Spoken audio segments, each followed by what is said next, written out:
അങ്ങനെ ഇന്നത്തെ നമ്മുടെ യാത്ര ആരംഭിച്ചു. ഇപ്പോൾ നമ്മൾ കണ്ടുകൊണ്ടിരിക്കേണ്ടതാണ് മരീന ബന്ദർ അൽ റൗദ. ഇങ്ങനെയാണ് കഴിഞ്ഞ ദിവസം നമ്മൾ ഡോൾഫിൻ വാച്ചിനും സ്നോർക്കിളിങ്ങിനും വേണ്ടി പോയത്. അതിൻ്റെ മേലെ നിന്ന് നോക്കുമ്പോഴുള്ള വ്യൂ പോയിൻ്റാണ് ഇത്. അങ്ങനെ ഉച്ചയായപ്പോൾ നമുക്ക് വിശന്നു. നമ്മൾ ലഞ്ച് കഴിക്കാൻ ഒരു കടയിലേക്ക് കയറി. ഈ ഉണ്ണി കടയിലിരുന്ന് നമ്മളെ കുറേ നേരം നോക്കുന്നുണ്ടായിരുന്നു. ഇതാണ് ഒമാൻ സുൽത്താൻ. ഈ റൈറ്റ് സൈഡിലുള്ളതാണ് സുൽത്താൻ കാബൂസ്. ആളാണ് ഒമാൻ ഇപ്പോൾ കാണുന്ന ഈ ഒരു ലെവലിലേക്ക് എത്തിച്ചത്. മറ്റേത് ഇപ്പോഴത്തെ സുൽത്താനാണ് ഹൈത്തം ബിൻ താരിഖ് എന്നാണ് ആളുടെ പേര്. അങ്ങനെ നമ്മൾ ഫുഡൊക്കെ ഓർഡർ ചെയ്തു. ഫുഡൊക്കെ വന്നു. നമ്മൾ മിക്സ്ഡ് ഗ്രില്ലാണ് ഓർഡർ ചെയ്തത്. ഇതൊക്കെ അതിനൊപ്പം വരുന്ന വെജിറ്റബിൾസ് ആണ്. പിന്നെ ഒലീവ്സിൻ്റെ മയോണൈസ് അല്ല, അതേപോലത്തെ വേറെ എന്തൊക്കെയോ സാധനങ്ങൾ, ഇതിൻ്റെ പേരൊന്നും എനിക്കറിയില്ല. പിന്നെ കുറേ കുബൂസും കുറേ ബ്രെഡുകളും ഉണ്ടായിരുന്നു. ഇതാണ് നമ്മൾ ഓർഡർ ചെയ്ത മിക്സ്ഡ് ഗ്രില്ല്. അങ്ങനെ നമ്മൾ അതൊക്കെ കഴിച്ചു. ഇതിൻ്റെ ഒപ്പം മട്ടൻ ഉണ്ട്, ചിക്കൻ ഉണ്ട്, ബീഫ് ഉണ്ട്. അങ്ങനെ എല്ലാം കൂടി മിക്സ്ഡ് ആയിട്ടാണ് ഈ സംഭവം വരുന്നത്. ഇതൊക്കെ ഞാൻ കഴിച്ച സാധനങ്ങളാണ്. അങ്ങനെ നമ്മളിനി കാണാൻ പോകുന്നത് നാഷണൽ മ്യൂസിയം ഓഫ് ഒമാനും അതേപോലെ തന്നെ അൽ അലാം പാലസുമാണ്. ഈ മ്യൂസിയത്തിൻ്റെ നേരെ ഓപ്പോസിറ്റാണ് നമ്മുടെ പാലസ് വരുന്നത്. ഈ നേരെ കാണുന്നതാണ് നമ്മുടെ അൽ അലാം പാലസ്. അങ്ങനെ നമ്മളിപ്പോൾ മ്യൂസിയത്തിലേക്ക് പോവാണ്. ഈ മ്യൂസിയത്തിലും കയറുന്ന സ്ഥലത്തൊക്കെ അവിടെ സുൽത്താൻ്റെ ഒക്കെ ഫോട്ടോസും സംഭവങ്ങളൊക്കെ വെച്ചിട്ടുണ്ട്. ഒമാനീസ് ട്രഡീഷണൽ ആയിട്ട് യൂസ് ചെയ്തിരുന്ന അവരുടെ മെയിലിൻ്റെയും ഫീമെയിൽസിൻ്റെയും ഒക്കെ ഡ്രസ്സുകൾ ഉണ്ടായിരുന്നു. പിന്നെ അവരുടെ കഞ്ചർ, പിന്നെ എന്തൊക്കെയോ കുറേ വാള്, പരിചകൾ, അങ്ങനത്തെ കുറേ സംഭവങ്ങളൊക്കെ അവിടെ മ്യൂസിയത്തിൽ വെച്ചിട്ടുണ്ടായിരുന്നു. ഇതൊക്കെയായിരുന്നു അവിടുത്തെ ഫസ്റ്റ് സെക്ഷനിലുണ്ടായിരുന്ന സംഭവങ്ങൾ.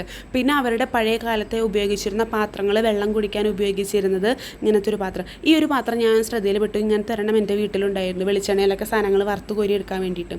ഇത് ഒറിജിനൽ ആട്ടിൻ തോല് കൊണ്ടൊക്കെ അവരുണ്ടാക്കിയിട്ടുള്ള ഒരു സാധനം, ഒറിജിനൽ ആടിൻ്റെ തോല്. ഇത് അവർ വീടിൻ്റെ മേലെയൊക്കെ ഇടാൻ വേണ്ടിയിട്ട് യൂസ് ചെയ്യാറുണ്ട്. പിന്നെ കുറേ മണ്ണ് കൊണ്ടുള്ള പാത്രങ്ങൾ, സംഭവങ്ങളൊക്കെ അവിടെ ഇരിക്കുന്നുണ്ടായിരുന്നു. എനിക്ക് വലിയ വലിയ പുരാവസ്തുക്കളിലൊന്നും ഇൻട്രസ്റ്റ് ഇല്ലാത്തതുകൊണ്ട് ഞാനതൊക്കെ വെറുതെ ഓടിച്ചു പോയി. ഇതൊക്കെ എന്താ സാധനം എന്ന് ചോദിച്ചാൽ എനിക്കറിയില്ല, പക്ഷേ അതിൻ്റെ വിവരണമൊക്കെ താഴ്ത്തി എഴുതി വെച്ചിട്ടുണ്ട്.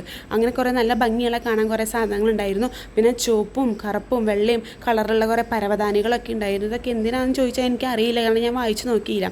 അവിടെ ഒരു സ്ക്രീനിൽ ഇങ്ങനെ എന്തൊക്കെയോ കാണിക്കണം. ഇത് എന്താ ഉദ്ദേശിച്ചതെന്ന് ഇതുവരെ എനിക്ക് മനസ്സിലാവണില്ല. ഞാൻ സൂക്ഷിച്ച് നോക്കി, ഞാൻ ഉദ്ദേശിച്ച കാര്യമല്ല, പക്ഷേ ഓക്സിജനേഷനും ഡീഓക്സിജനേഷനും ഒക്കെയാണെന്നാണ് എൻ്റെ ഇതിൽ മനസ്സിലായത്. ഈ മാല കണ്ടപ്പോൾ റോസ്മിന് ഭയങ്കര ഇഷ്ടമായി. അവൾക്ക് ഇങ്ങനത്തെ മാലകളാണ് ഏറ്റവും കൂടുതൽ ഇഷ്ടം എന്ന് അവൾ പറഞ്ഞിട്ടുണ്ടായിരുന്നു. നല്ല ഭംഗിയുള്ള മാലകൾ. അപ്പം ഇതൊക്കെ അവർ ഒമാനീസ് തലയിൽ വെക്കാൻ ഉപയോഗിച്ചിരുന്ന സംഭവങ്ങളൊക്കെയാണ്. പിന്നെ വലിയ വലിയ വെള്ളത്തിൻ്റെ കൂജകളുണ്ടായിരുന്നു. അത് കണ്ടപ്പോൾ ഞാൻ പണ്ട് ഈശോക്കാനായിൽ വെള്ളം വീഞ്ഞാക്കിയത് ഓർത്തു. ഈ കൂജകൾക്കൊക്കെ എൻ്റെ മുക്കാലോളം വലുപ്പമുണ്ടായിരുന്നു. പിന്നെ നമ്മുടെ നാട്ടിലത്തെ മ്യൂസിയം പോലെയുള്ള അവിടെ സ്ക്രീനിൽ നമുക്ക് കുറേ സംഭവങ്ങൾ വെച്ചിട്ടുണ്ടാവും. ആ സ്ക്രീനിൽ തൊട്ടിട്ട് നമുക്ക് അതിൻ്റെ 3D വ്യൂ ഒക്കെ മനസ്സിലാക്കാൻ സാധിക്കും. പിന്നെ വലിയ വലിയ നീളത്തിലുള്ള കുന്തങ്ങൾ പോലത്തെ സംഭവം, പിന്നെ വെടിവെക്കാൻ ഉപയോഗിച്ചിരുന്നതിൻ്റെ പേര് എനിക്കറിയില്ല, ആ സംഭവങ്ങളൊക്കെ ഉണ്ടായിരുന്നു. വലിയ വലിയ തോക്കുകൾ. ഈ തോക്കൊക്കെ കണ്ടാൽ നമുക്ക് ഒരു തോട്ടിയിട്ട് മാങ്ങ പൊട്ടിക്കാൻ എൻ്റെ അമ്മാമ്മ എടുത്തുണ്ട്. അത്രയും നീളമുള്ള തോട്ടികൾ ഉണ്ടായിരുന്നു. പിന്നെ പിള്ളേരെ ആകർഷിക്കാൻ വേണ്ടിയിട്ട് ഇങ്ങനത്തെ പസിലുകൾ ഉണ്ടായിരുന്നു.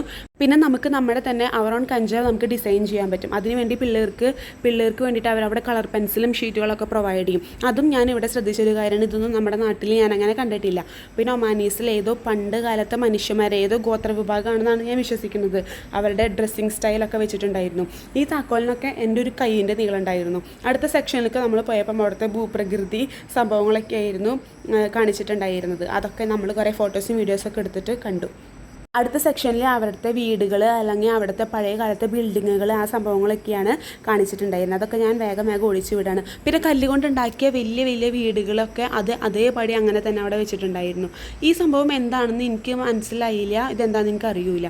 ഇത് കണ്ടപ്പോൾ ഞാൻ എൻ്റെ അമ്മാമേനെ ഓർത്തു. എൻ്റെ അമ്മാമയ്ക്ക് ഇങ്ങനെ ഒരു മുണ്ടും വെട്ടി ഉണ്ടായിരുന്നു. പാവം അമ്മാമ മരിച്ചുപോയി. പിന്നെ വലിയ വലിയ അന്നത്തെ രാജാക്കന്മാർ ഉപയോഗിച്ചതാണെന്ന് തോന്നുന്നു ചുരിദാറുകളൊക്കെ ഉണ്ടായിരുന്നു. അങ്ങനെ മ്യൂസിയം ഒക്കെ കഴിഞ്ഞു കഴിഞ്ഞാൽ നമ്മൾ പാലസിലേക്ക് പോകണം. മ്യൂസിയത്തിൻ്റെ നേരെ ഓപ്പോസിറ്റാണ് പാലസ്.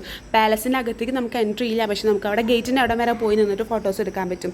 ഈ പാലസ് മെയിനായിട്ടും സുൽത്താന് കുറേ പാലസുകളുണ്ട്. ഈ പാലസിൽ ഞാനിപ്പം നോക്കിയപ്പോൾ മനസ്സിലായത് ഫോറിൻ ഡിഗ്നിറ്ററീസിനെയും പിന്നെ അവിടുത്തെ അങ്ങനത്തെ വലിയ വലിയ ആൾക്കാരിനൊക്കെ സ്വീകരിക്കാനാണ് ഈ പാലസ് അവർ യൂസ് ചെയ്യുക. പാലസിൻ്റെ തൊട്ടടുത്ത് ഇങ്ങനെ നല്ല ഭംഗിയുള്ള പുല്ലുകളൊക്കെ വിരിച്ച കുറേ സംഭവങ്ങളുണ്ട്. പാർക്ക് പോലെ അവിടെ നമുക്ക് കുറേ നേരം ഇരിക്കാനും കിടക്കാനും തലകുത്തി മറിയാനൊക്കെ പറ്റും.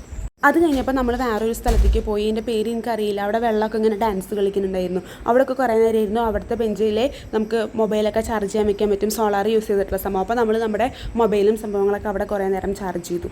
എന്നിട്ട് അവിടുത്തെ വ്യൂ ഒക്കെ കുറേ നേരം കണ്ടു. അതിനുശേഷം നമ്മൾ സൺസെറ്റ് ആവാനായിട്ടുണ്ടായിരുന്നു. അപ്പോൾ നമ്മൾ അതിൻ്റെയും കുറേ ഫോട്ടോസും വീഡിയോസൊക്കെ എടുത്തു. അങ്ങനെ നമ്മുടെ ഇന്നത്തെ വ്യൂ ഒക്കെ കണ്ടു കഴിഞ്ഞ് തിരിച്ചു വരുമ്പോൾ ഏകദേശം ഈവനിങ് ആയിട്ടുണ്ടായിരുന്നു. അപ്പോൾ നമ്മൾ കുന്നുമ്മേൽ എന്ന് പറയുന്ന ഒരു ഷോപ്പിൽ കയറി. ഇതൊരു ടീ ഷോപ്പാണ്, അവിടുത്തെ മലയാളീസ് നടത്തുന്നതാണ്. അപ്പോൾ നമ്മൾ അവിടെ നിന്ന് ഇതൊരു കണ്ണൂർ ഡിഷാണ്, ഉന്നക്കായ എന്നാണ് പേര് പറഞ്ഞത്. ഞാൻ ആദ്യമായിട്ടാണ് ഈ സംഭവം കഴിക്കുന്നത്. അങ്ങനെ ഇന്നത്തെ നമ്മുടെ യാത്ര ഇവിടെ അവസാനിക്കുകയാണ്. അപ്പോൾ നമ്മൾ ഇന്ന് കണ്ടത് നാഷണൽ മ്യൂസിയം ഓഫ് ഒമാനും അൽ അലാം പാലസും ആയിരുന്നു. അങ്ങനെ ഇന്നത്തെ നമ്മുടെ യാത്ര നമ്മൾ സക്സസ്ഫുള്ളി കംപ്ലീറ്റ് ചെയ്തു. അപ്പം ഇതാണ് ഇന്നത്തെ വീഡിയോ. അപ്പോൾ നാളെ മറ്റൊരു വീഡിയോ ആയിട്ട് നമുക്ക് വീണ്ടും കാണാം. അതുവരേക്കും ഗുഡ് ബൈ.